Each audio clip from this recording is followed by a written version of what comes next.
नमस्ते गणपतये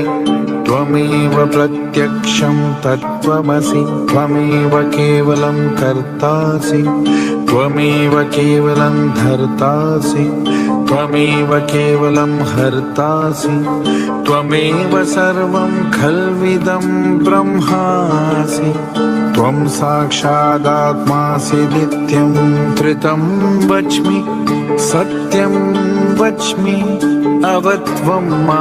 अवभक्तारम् अवश्रोतारम् अवदातारम् अवधातारम् अवानुचानम् अवशिष्यम् अवपश्चातात् अवं पुरस्तात् अवोत्तरात्तात् अवदक्षिणात्तात्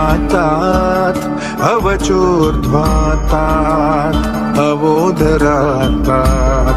सर्वतो मां